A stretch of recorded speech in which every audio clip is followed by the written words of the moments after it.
Welcome to Behind the Paranormal with Paul and Ben Eno. Is it a cryptid like Bigfoot? Is it a ghost? What is the Kinderhook Blob? Hello and welcome to the 796th edition of Behind the Paranormal with Paul and Ben Eno, coming to you from WOON, AM and FM radio in Woonsocket, Rhode Island, on the Paranormal Radio app from TalkStream Live, on YouTube and via TuneIn.com. I'm Ben, and that was Paul, and today we bring you a new guest on a very unusual topic. And if you'd like to join us, you can call us from anywhere at 401-766-1240, or you can email Paul at behindtheparanormal.com. Coming to us via Skype today is Bruce G. Hollenbeck, a prolific novelist, screenwriter, producer, and much more. His special interest is classic horror. A resident of his native Kinderhook, New York, Bruce also writes about the local monsters, such as the Kinderhook creature and the Kinderhook Blob, the subject of our discussion today. As far as he knows, he and his cousin were the first eyewitness to the Blob in 1962, and it has since been seen by a number of other people. So Bruce Hollenbeck, welcome to Behind the Paranormal. Thank you. Nice to be here. Oh, well, it's great to have you with us. And I guess we'll get started at the very beginning, because that is a very good place to start. So tell us about your first encounter with the Kinderhook Blob in 1962, and what do you think it could be? Well, that's a loaded question. Yeah, we like to do that here. I was 9 or 10 years old, and my cousin Sherry and I were playing up in the woods behind my grandparents' house, which is actually where I live now. And there's a lot of woods. There's about 7 acres of land and in Kinderhook, New York, which is the home of the Headless Horseman, at least one of the homes, just to preface it. So I was always kind of into these things, but this was the first experience I ever had that I would call paranormal. So it was just before sunset. My cousin Sherry and I were playing in the woods. I don't know what we were doing up there. And all of a sudden I heard a high-pitched whistling sound. And I turned around, and there was this big pine tree, and looking out from behind the pine tree was this white amorphous shape. It was kind of bluish white, actually, and if I could compare it to anything, it would be like the bulbous head of Casper the Friendly Ghost. But it didn't have any eyes. There were, I say it was looking at me because I felt it was, and I felt it was a head of some kind, but it had no eyes, no features, no face, really. So I said to my cousin Sherry, "Let's get out of here. There's something there." And, of course, we ran like crazy, and that's what kids do. Well, fast forward a couple of years, and another witness to the Blob was my boyhood chum, Jerome Miller, who he and I were about 12 years old, and he was down in the woods. I think he was building some like shelter or something, or a lean-to or something like that. He was always building like tree houses and things of that sort. Anyway, he was down there, and I was up in my grandparents' house. And sometime in the afternoon, he came running up to the house, and his face was white as a sheet. And he said he had just seen something down in the woods that he called a blob. He said it kind of floated down the hill towards him. He said it was this big, sort of round, almost bell-like shape. And it scared him so much that he jumped over this pond that was down in the woods, and the pond was about 6 feet wide. So that's, for a 12-year-old, that's a pretty good sprint. So at first I thought he was pulling my leg, but seeing the look on his face, I realized he was really scared by something. So we'd probably seen too many old horror movies at that point. So I said, "Okay, we'll grab some weapons and go down there." So I got a pitchfork, and he got, a shovel or something. We're going down there with very adolescent bravado. And walking along in the woods, and this is in broad daylight, mind you. Suddenly he stopped and he pointed ahead, up in a tree. And I looked up, and there was this white shape up in the tree that we both could see. And he was, once again, he had that really frightened look on his face. And, of course, we had our weapons and everything, but being 12 years old, I said, okay, let's get out of here. Once again, so brave. So we ran, and we didn't go back for a while. And, of course, by the time we did go back, there was nothing around. So those are actually my first two experiences with the blob. As far as what that could be, in the book, which I'm going to plug, The Kinderhook Creature and Beyond, A Personal Reminiscence, I don't profess to know. I don't claim to know what any of these things are. All I know is that I've had some experiences throughout my life that I can't explain. And that was certainly the first and one of the most interesting ones, I think.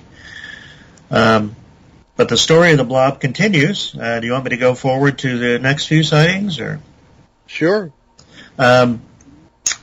About, let's see, I'm trying to think how long it was. About 20 years or 15 years later or so, roughly around 1987, I think.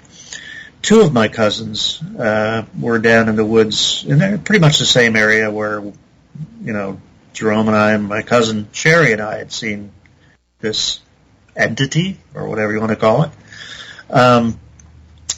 They were down in the woods one afternoon, and they had a lean-to down there, and they were just goofing around, and suddenly they saw something coming down the hill in the same manner that my friend Jerome had seen something. But here's the really interesting part to me. My cousin Barry, who is Protestant, and this is important, saw a bell-shaped object coming down the hill. My cousin Russell, who is Catholic, saw the Virgin Mary coming down the hill.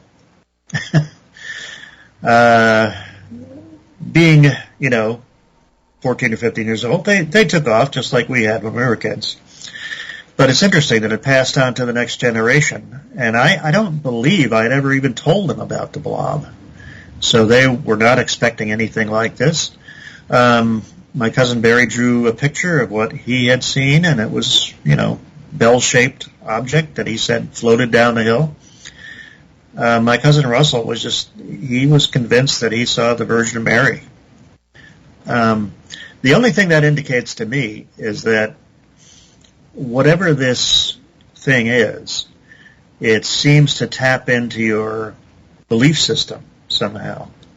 And you see maybe what you expected to see. I don't know.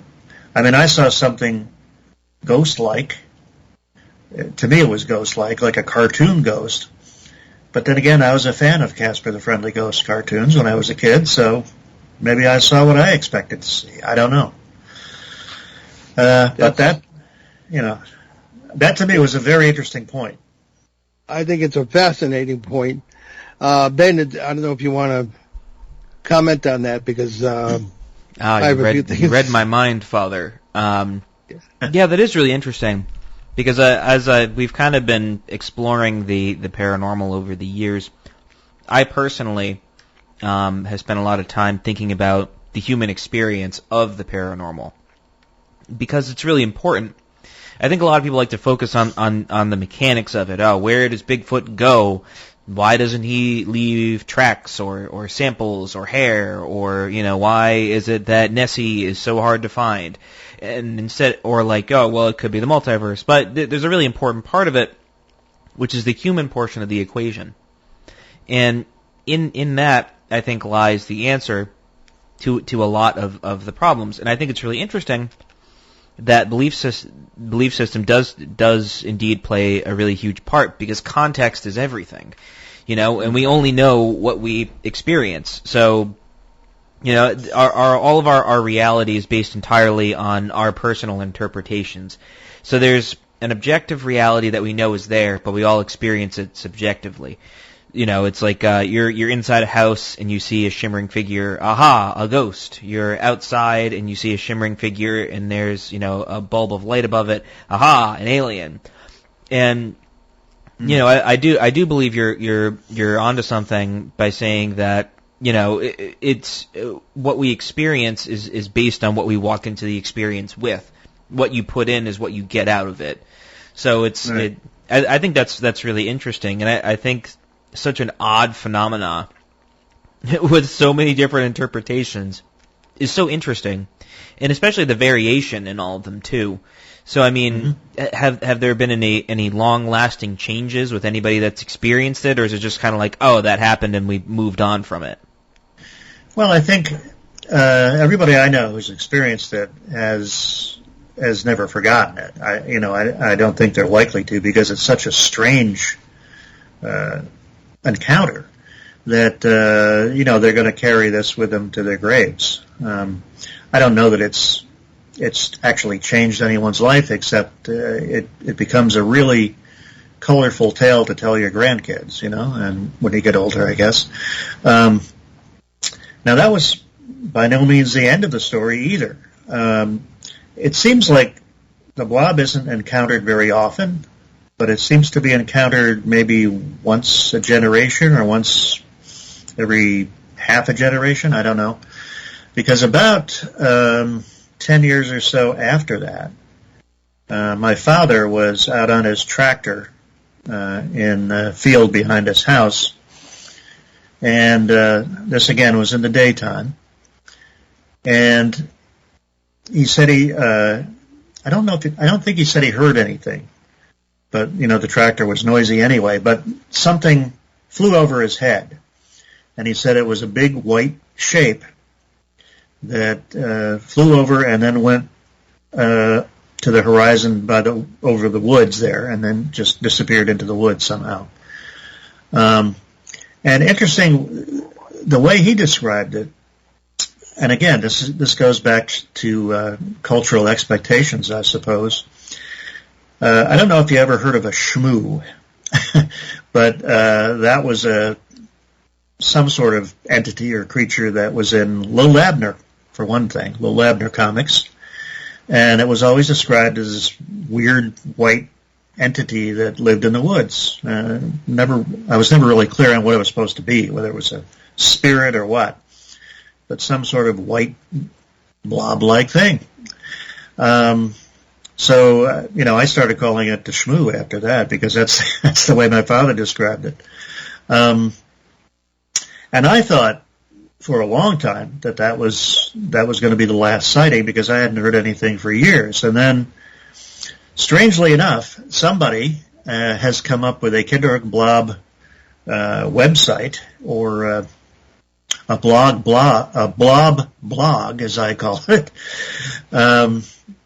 I don't know who this person is. I've never found out, but it's a very interesting website. And on this site, he has a very recent encounter with the Kinderhook Blob by two gentlemen who I've been trying to get in touch with.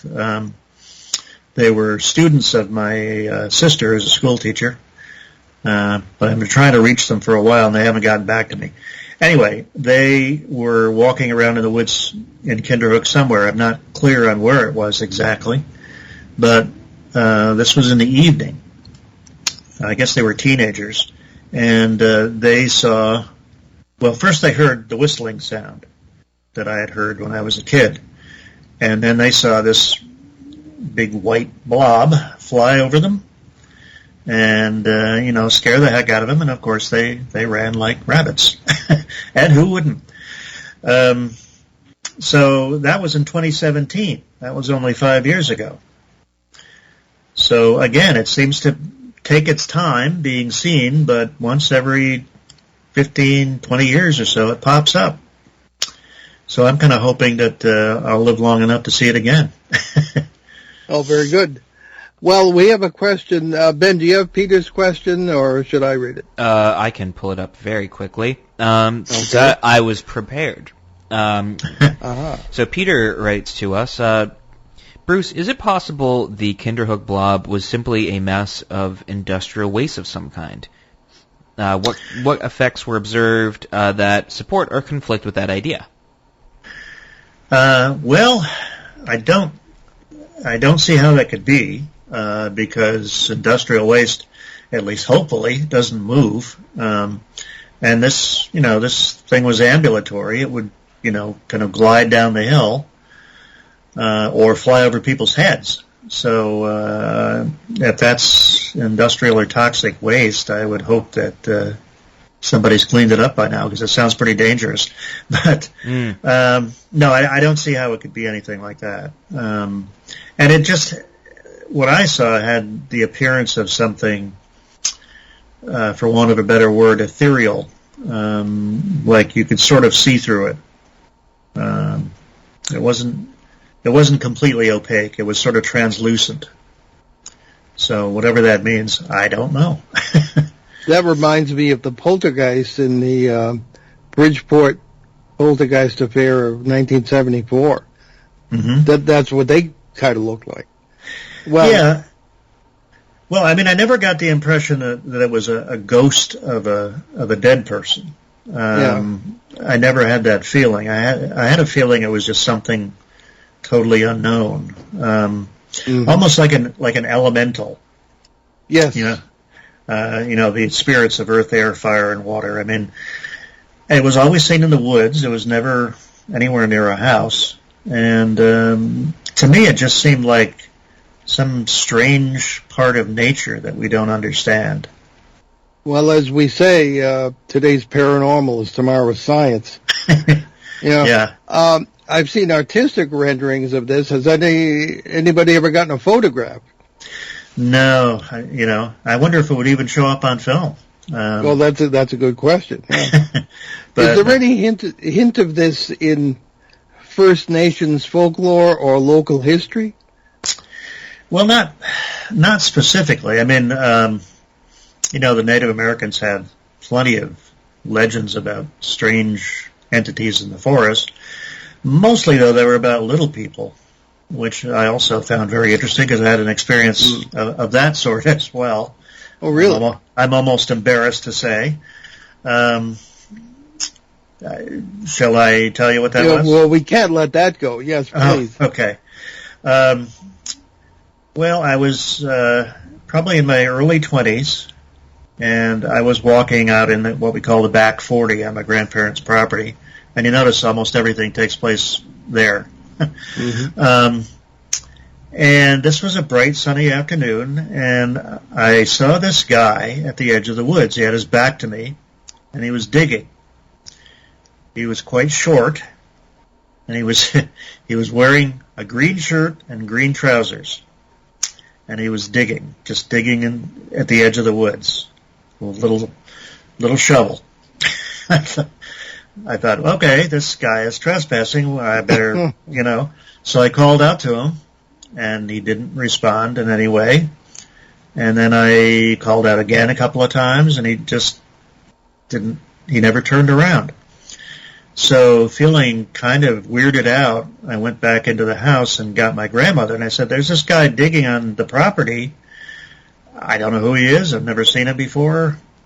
He's kind of weird.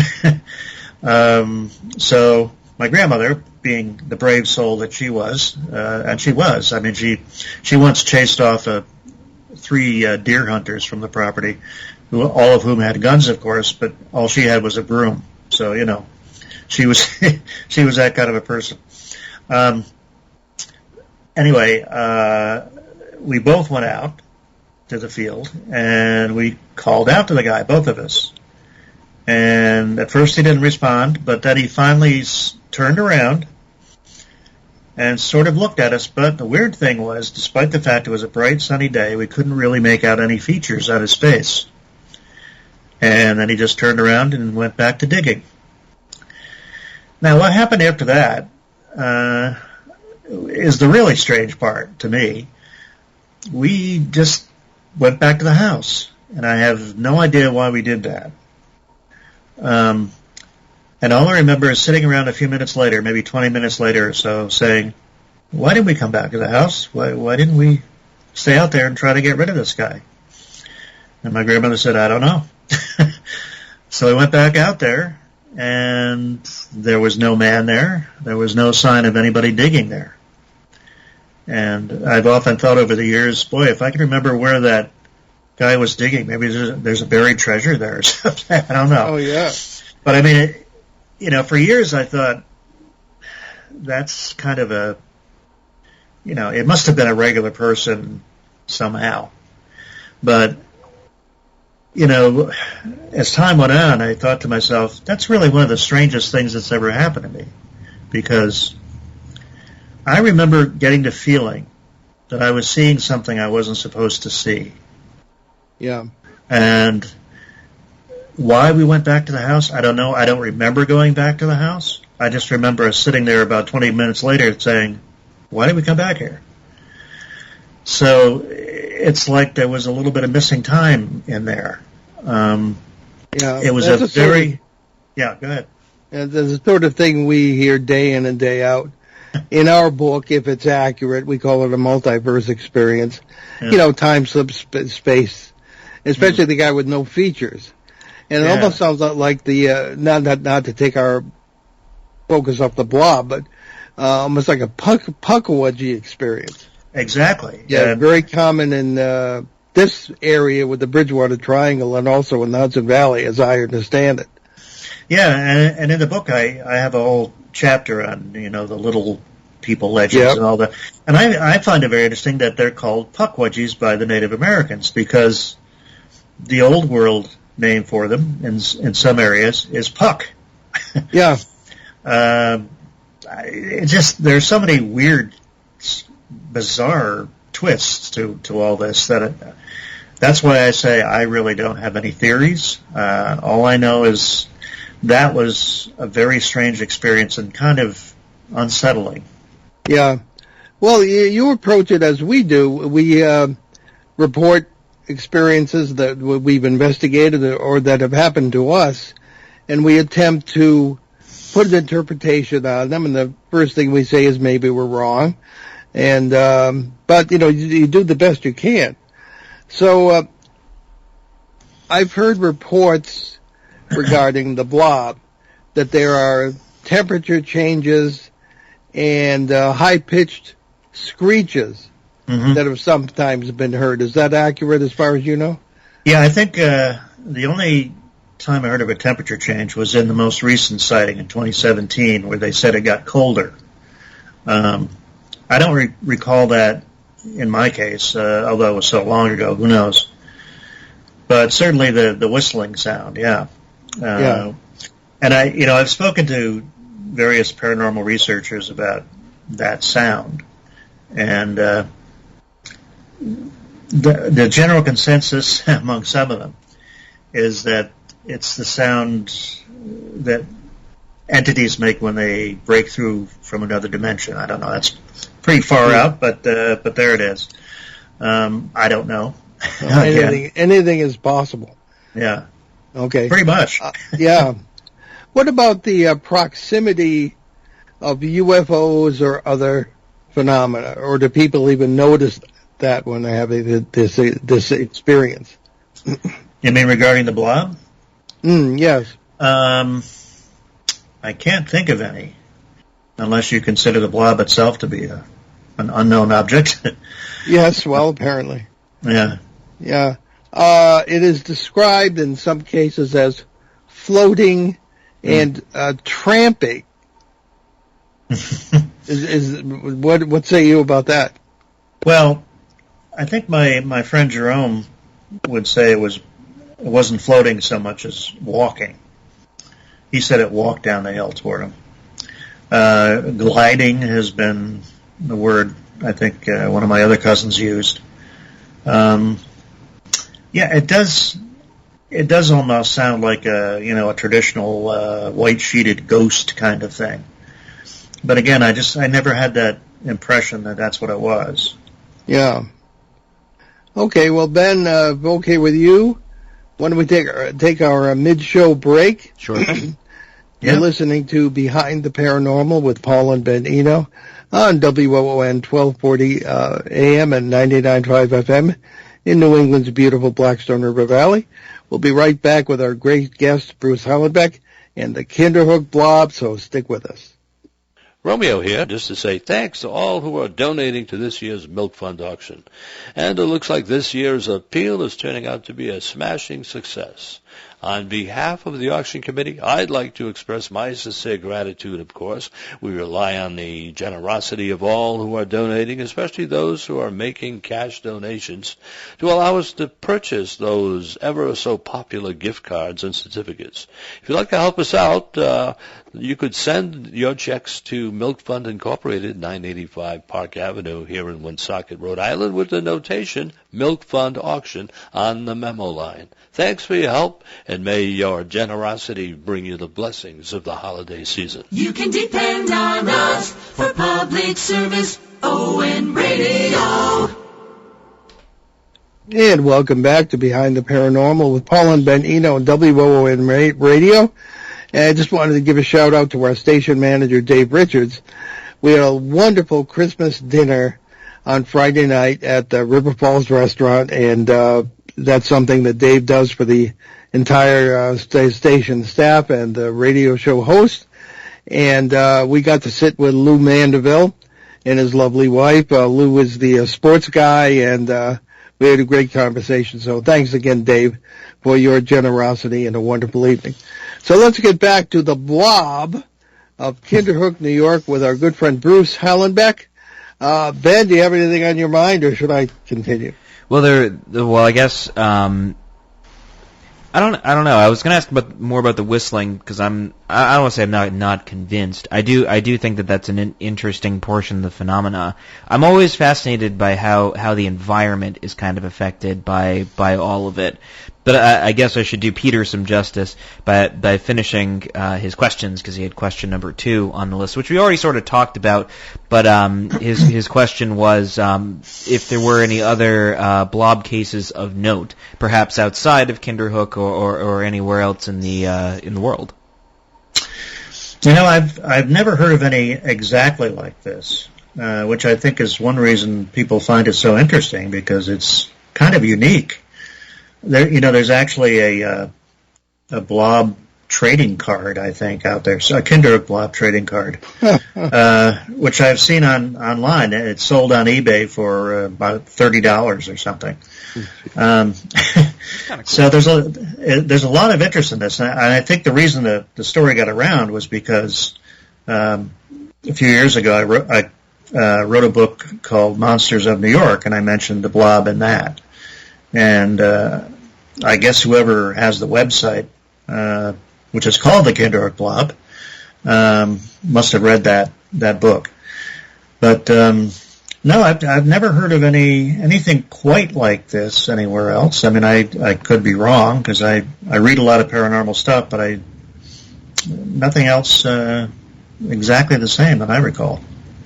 Well, I have an experience that seems, from the way you describe it, seems to match that, and I'll tell you about it in a minute. But first, I'd like to have you talk about your books, where people can find out more, Bruce, and your work, etc. So please go ahead. Okay. Well, as far as the book goes, it's sort of started out a couple of years ago. Actually, during the height of the pandemic, the people from Small Town Monsters called me up. I'm sure you're familiar with that good friends of series. Ours. Yep. Seth Breedlove, and he contacted me and asked me if I would be willing to be interviewed on camera for a documentary they're making called On the Trail of Sasquatch, The Journey. And he was going to cover the Hudson Valley, he was going to cover the Adirondack reports, and I said fine. So he came to the house here and interviewed me at length, and also my mother and my sister, because they've had some experiences. And, we got along famously. And then sometime last year, he asked me if I would write a book about the Kinderhook experiences that I've had, because he's fascinated with the Hudson Valley, Seth is. He loves the story of the Headless Horseman and all of that, and he really wanted to include that all in a book. So I said, I'd be happy to. And when I presented him the idea of kind of making it a personal reminiscence, he thought that was a great idea. So the book came out in November, and I understand it's selling quite well, which is nice to know. You can get it on Amazon, and you can also order it from smalltownmonsters.com directly. Very good. Yeah. Okay. I have never said this on the air before. I've never written about it because in the midst of all the other adventures we've had, it kind of took a backseat. But I was 7 years old. I was riding my bike on Sterling Road in East Hartford, Connecticut, where my house was. And there was a sort of in a small industrial building at the end of the street, owned by the Atlantic Richfield Oil Company. And up on the building, on the roof, I saw a white kind of bell-shaped figure. And to me, you know, a strict Yankee Roman Catholic kid somehow, it was the Virgin Mary. Really? And as it happened, there was a priest. My brother was studying for the priesthood at the time, and there was a priest visiting the house. So I rushed back. I ran in and said, "I just saw the Virgin Mary, or the Blessed Mother." Yeah. And they all looked at me, and you know, they thought I was exaggerating, making it up. But it was a white, bell-shaped figure, and the priest said, "Well, what color?" I said, "Was white. Usually it's blue, right?"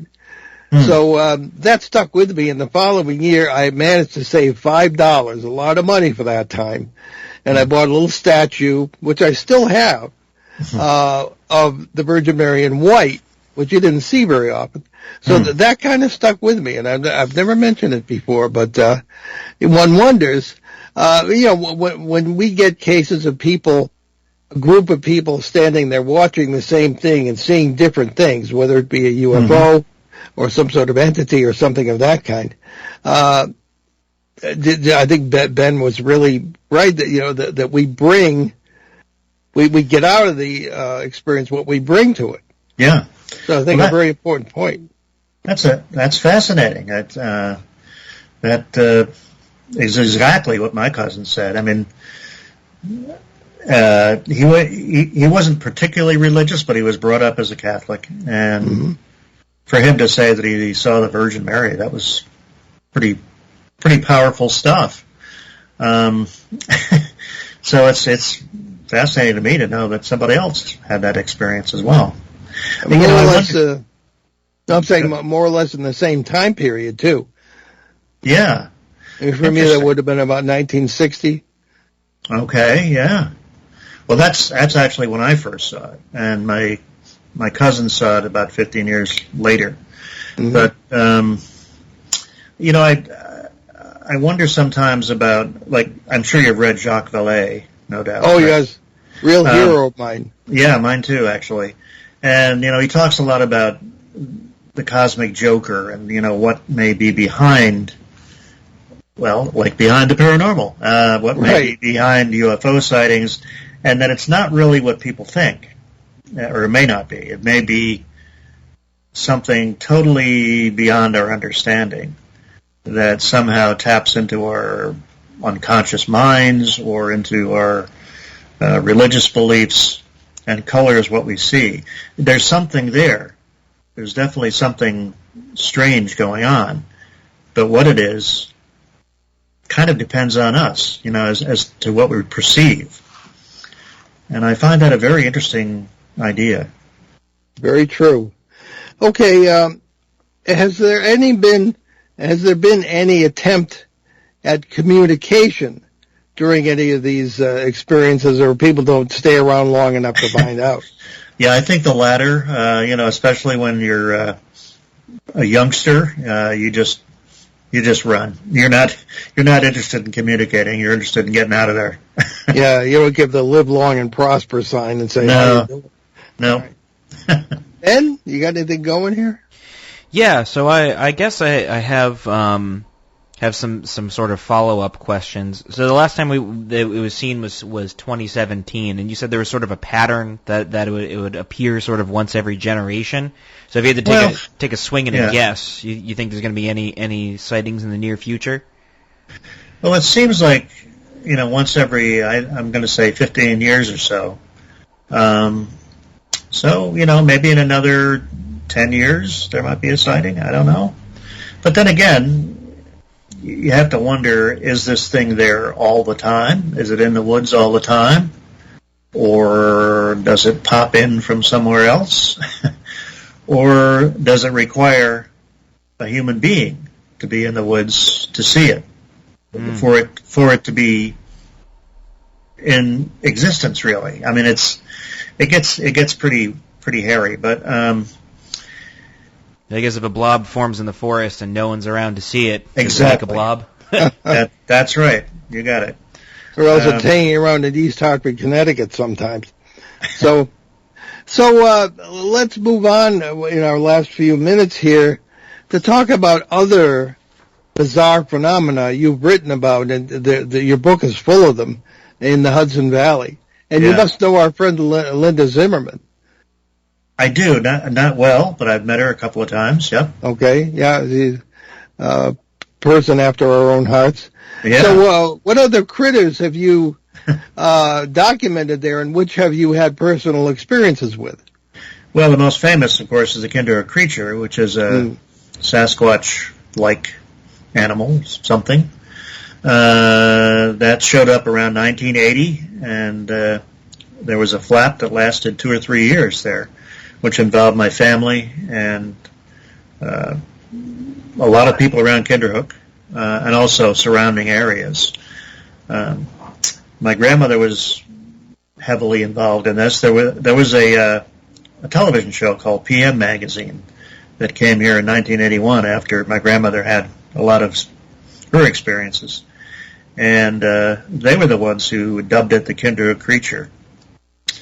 And my grandmother's story, it's fairly long and convoluted. I mean, it starts out a couple of years before the major flap, when she started noticing that something was taking her trash bags from the porch and taking them down in the yard, untying them and rifling through them and taking out the food stuff. And she thought, well, that's pretty odd, because, a raccoon or any animal wouldn't really do that. They wouldn't untie it. They'd just rip it apart. Her neighbor found one of her trash bags stuffed up in a tree. So that was a little odd. But then one morning, my grandmother always got up early, and this was around dawn. And she happened to look out the kitchen window, and there was what she said was a large black shape that was just lying there almost in a fetal position, as if it was sleeping. And she didn't tell anybody about it at the time because, she was in her 70s. She didn't want people to think she was going cuckoo. So she kept quiet about it until my cousin Barry, the same one who saw the blob, the bell-shaped blob, came running up to the house one day, terrified that he had seen something down in the woods. He was trapping down in an area we call Cushing's Hill, which is swampland and a creek that runs through it.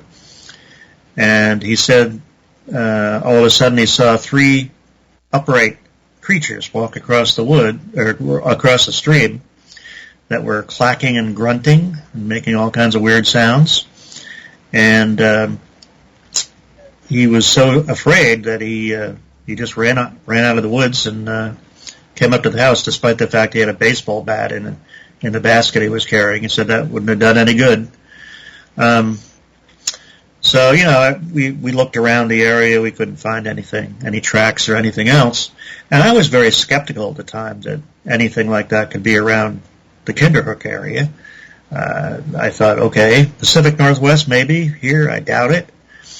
But my skepticism gradually got eroded. There was one time that I had a friend visiting from England, and I was taking her out to walk her home from my grandparents' house. And as soon as we got on the porch, this ungodly noise came from the woods. It was like it started out as a shriek or a howl, went into a series of guttural sounds, and kind of died out in a low moan. And she looked at me and said, "Is that a typical American sound to hear at night?" And I said, "Nope, never heard that one before." But it was dark. I was not going to go down in the woods to see what that was at the time. And at the time, I was still kind of skeptical. But a couple months later, something came to our house, to my grandparents' house, and hung around making weird and crazy noises. My grandmother said it was like a person in terrible agony, just moaning and groaning and, making all these weird sounds. And she saw the shadow of something in the moonlight, something very tall with long arms. She sat in the house with a hammer. Well, my cousin Barry came back with his shotgun, and he stood on the porch, and he shot up into the air, and there was no sound, but then he shot up into the air again, and this time flame kind of came out of the barrel of the gun, and the thing screamed and ran away, although he thought there might have been more than one. He thought there maybe were two of them. So that was kind of the beginning of that whole flap.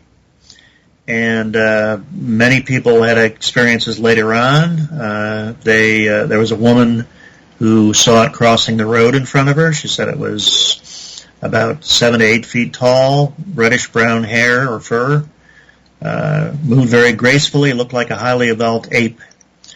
And there was a man fishing who looked across the creek, and he saw this creature staring at him. And he described it down to the last detail. He even said the fingernails were black. And then it just kind of turned and walked away into the woods. So there were a lot of experiences like that. And it went on for a couple of years, and it kind of slowly died out, or died down anyway. And we haven't seen anything of it or heard much of it in the last 15 or 20 years or so. But for a while there, it was kind of like finding out that Santa Claus was real. It was like, wow. Yeah, that's a good analogy. In our Pennsylvania case, we've had lots of, two of us, including me, have had Bigfoot encounters there, much to our shock. And there are always strange lights in the sky. We have neighborhood meetings with 30, 35 people, and almost all of them have seen strange lights and a Sasquatch-like creature. But in any case, there were many cases that Linda Zimmerman described to us when she's been on the show about things coming out of the ground, particularly UFO-like lights or blobs or whatever, coming up out of the ground in your vicinity, and maybe going up to the sky or going off through the woods in Pennsylvania as well. There are many lights close to the ground, and I can't help but wonder if there's some similarity to what you've described as far as blob cases are concerned, and that we put labels on things that we can understand. Right. And whether that's the reality is another question. So what say you, could other things have occurred, such as these lights on the ground or coming up out of the ground, that if you had seen them or someone who'd seen the blob would interpret it as such, or just, I don't know if I'm explaining myself, but if could there have been other things we don't know about? I actually did have an experience once that combined the two. This was during the Bigfoot flap. I think it was about 1982 or so, and I was coming home from my job. I worked in radio at the time, and it was in the evening, and I decided, for whatever reason, to go over to this place we called Bigfoot Bridge, which is where some tracks were found underneath. I didn't have a camera with me. I didn't have a tape recorder. I wasn't ready for anything. I just thought I'd go over there and just kind of sit in my car and see if I heard anything. And so, I went to the bridge and I turned out the lights and I just sat there. And nothing happened for quite a while. And I thought, well, okay, I'll I'm going to count to 100. But, if nothing happens by the time I get to 100, I'm going to leave. So, I got up to about 89 or so. And at that point, I heard from this group of trees that crossed the road. It wasn't really a forest, but just a bunch of trees. This sounded like two chattering monkeys, only really big monkeys, and almost as if they were trying to converse with each other. And I wanted to get out of the car and see what they were. I really did, but my legs wouldn't cooperate. And by the time I got up the nerve to get out of the car and cross the road, the noises had stopped. But almost at the instant they stopped, this white light came up from behind the trees, and it went up into the sky and just went out like somebody turning out a light bulb. And that's another experience that I just can't explain, but there it is. I wish I'd had a camera or a tape recorder or something. I wish that I had a witness besides myself, but there it is. As Charles Ford did, I offer it, and it's up to you. Mm-hmm. Ben, did you have something else? Because I had a suggestion for Bruce. I do. Well, I sort of have a thing. I think it's interesting because it's not the first time that we've heard that there's these orbs of light that are associated with Bigfoot phenomena. Our Pennsylvania Triangle case has that almost like I don't want to say a precursor, but it sort of happens simultaneously. And I think it's really interesting that all these other phenomena are sort of happening all around Kinderhook and in a couple of other different. And it's not to be dismissed. I think there's something that connects all of it, and whether it's something to do with something as mundane as geotechnics of the land, or perhaps even something to do with just the place in and of itself. The stories of being one of the places of the Headless Horseman probably that means something to me anyway. Because folklore and stories are the way in which we order our reality. Because there's really four different ways we order reality: music, art, language, and ritual. And so through language we try to order these things. And so through these stories that we all sort of are participants in, especially in the story of the paranormal, it's important to me personally that there's all these other things that are happening around the same time. So it's not just the Blob and these wild men and these lights are all separate things. They're all a part of this same story. Yeah. No, I think that's true. And I like the attitude you guys have, because you're very open-minded, but at the same time you're also exploring, as Ben said, that human element, which I think does have a lot to do with it. I know in my case, it seemed like my grandmother was almost kind of a psychic in a way. Maybe she drew these things to her somehow. I don't know. Because since she's been gone, there haven't been as many strange occurrences. There have been a few. But, I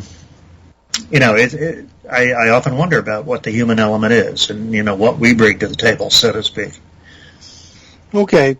Well, Bruce had two suggestions, actually, for something for you to take a look at if you feel inspired to do so, or to suggest to others who are researching these things. One is the Bouguer anomaly, which is a well-known gravitational anomaly. Matter of fact, the engineers use it to find oil and gas deposits. We've applied that to much of our research in what we refer to as the flap areas, including the Hudson Valley. And I think you will find that the Bouguer anomaly, which actually changes gravity, it lightens it as you walk downhill, which is something you wouldn't expect, presence of light elements or something like that. We find that to be very strong in the areas which have the most paranormal activity in these flap areas, as we call them. The Hudson Valley is included. Now, we have not done strictly local research on that anomaly, but it is present in the Hudson Valley. So something you might want to look at. And why? Because Einstein theorized that gravity changes space and time, can bend it. Right. So whether that's a strong enough anomaly to do, but we find it in every single area we research. So that's just something you look at. The second is the use of music in research. Now, in the Pennsylvania case in May of 2019, I just happened to get the notion into my head, and I was up with the lights off outside. Wasn't quite dark yet, but it was in my favorite research kind of stakeout spot on top of a hill in that vicinity. And I played some music from the American composer Morton Lauridsen, who writes in several languages. Some of it is liturgical, but it's very haunting. And as soon as I started to play it, all these lights started to flash around my truck. And then later on that evening, we went down, the group of us included, from Small Town Monsters, Alexander Petikoff, and we had a UFO sighting, which MUFON has called one of the two best they've ever seen, because we got the whole thing on video. Really? And whether the music had anything to do with that, I don't know, but it's an experiment that you or someone else might want to try. Those are just some thoughts. That's very interesting. I was not familiar with the music idea before. Wow. Yeah, that's... What was the UFO like that you saw? Well, that's on YouTube. I can send you the link.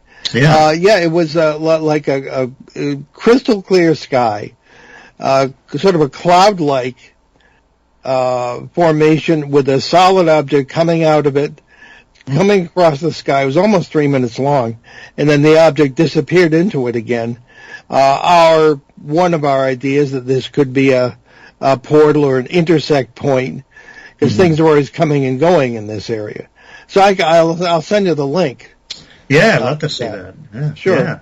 So tell us once more about your books and where people can find out more, and we'll have to wrap it up.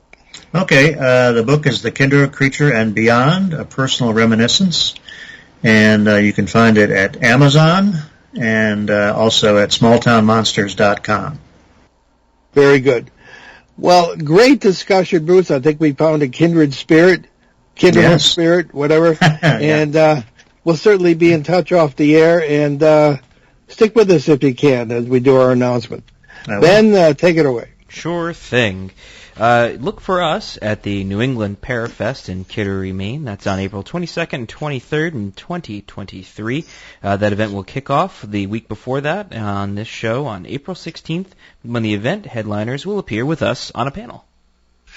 And we'll be at the Para Expo 2023 aboard the USS Salem at Quincy, Massachusetts, May 19th, 21st.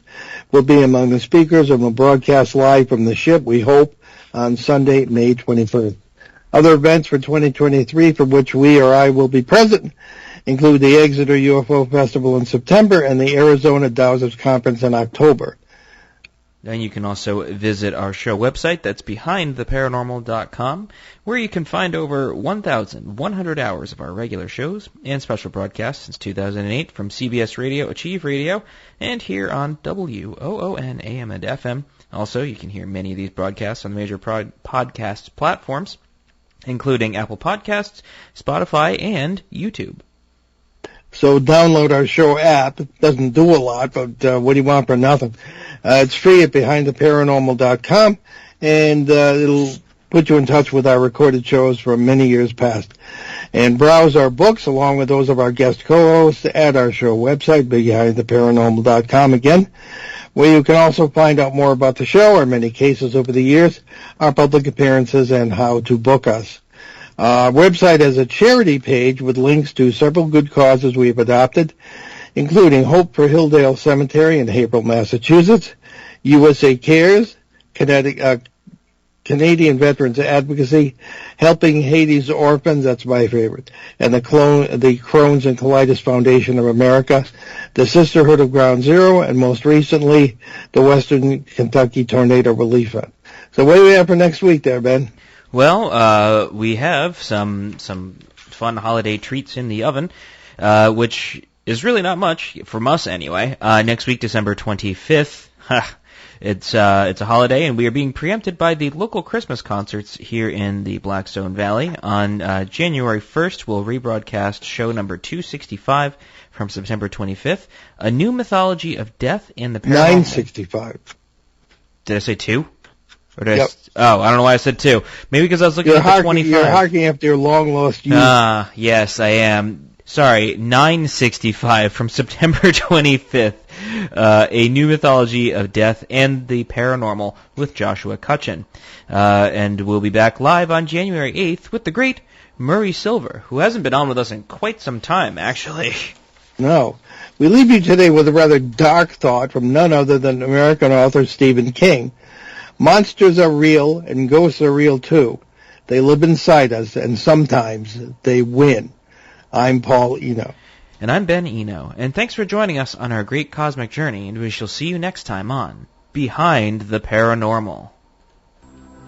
And Merry Christmas to all. Return to this radio frequency 167 hours from now for another edition of Behind the Paranormal with Paul and Ben Eno.